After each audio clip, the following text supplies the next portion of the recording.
Hello everyone, আজকে ছোট্ট একটা মিনি ব্লগে সকলকে স্বাগত জানাই। সকলেই কেমন আছো?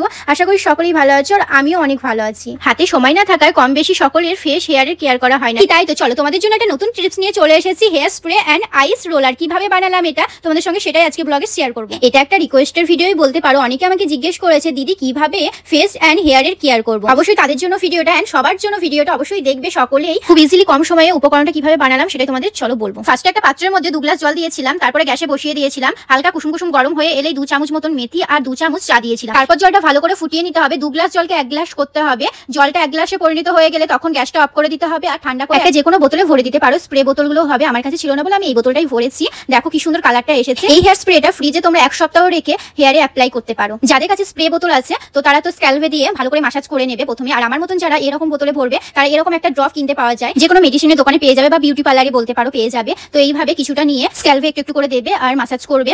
চুলের উপরে দেবে না, চুলের উপরে দিলে কোনো কাজ হবে না, স্ক্যালভেই দিতে হবে, কারণ ওখান থেকে আমাদের হেয়ার ফলটা হয়। তো ভালো করে মাসাজ করতে হবে। এইভাবে যদি প্রতিনিয়ত তোমরা সপ্তাহে 2 দিন থেকে 3 দিন অ্যাপ্লাই করো, দারুণ একটা রেজাল্ট পাবে। আর যদি প্রত্যেকদিন করো সেটাও তোমরা করতে পারো, অসুবিধা নেই। রাতেও তোমরা ইউজ করতে পারো বা দিনে যে কোনো সময়ে অ্যাপ্লাই করলে কিন্তু ভালো একটা রেজাল্ট পাবে। বিশ্বাস না হলে অ্যাপ্লাই করে দেখো। আমি খুব সুন্দর রেজাল্ট পেয়েছি এটা ইউজ করে, তাই তোমাদের সাজেশন দিলাম। আর এই যে তোমরা দেখছো আইস রোলারটা, এটা তোমরা অনলাইনে পারচেজ করে নিতে পারো। এই আইস রোলারটা কিভাবে তোমরা অ্যাপ্লাই করবে ফেসে সেটাই বলবো। এটার ভেতরে জল রেখে ফ্রিজে রেখে দিতে হবে। যখন একবারে বরফ হয়ে আসবে তোমরা দিনে 4-5 বারও ইউজ করতে পারবে। এটা একটা প্রচুর রিল্যাক্স ফিল হবে, ভাবতে পারবে না এতটাই ফেসে রিল্যাক্স আসবে, তোমাদের ঘুম চলে আসবে এরকম অবস্থা। তোমরা বরফটাও ইজিলি ভাবে ইউজ করতে পারো। তার সঙ্গে দুধ, মধু, আবার যদি তোমরা একটু তুলসী পাতা দিতে পারো, গোলাপের পাপড়ি দিতে পারো, আর একটু লেবু দিলে আরো বেশি ভালো হয়। এই বরফটা যদি ইউজ করো না ফেসে একটা গ্লোই পাবে, ফেসিয়াল মতন একটা গ্লো পাবে। এই হেয়ার স্প্রেটা এন্ড ফেস রোলারটা এত সুন্দর একটা ক্লান্তি ভাব দূর করে এন্ড ফেসটা মাসাজ করে। এটা ইউজ না করলে তোমরা বুঝতে পারবে না, তাই ঝটপট অ্যাপ্লাই করো, ভালো একটা সুন্দর রেজাল্ট পেতে। আজকের ভিডিওটা ভালো লাগলে লাইক, কমেন্ট, শেয়ার। সবাই সুস্থ থাকবে, ভালো থাকবে। নেক্সট ভিডিও দেখাবে। Tata, bye bye, watching my video.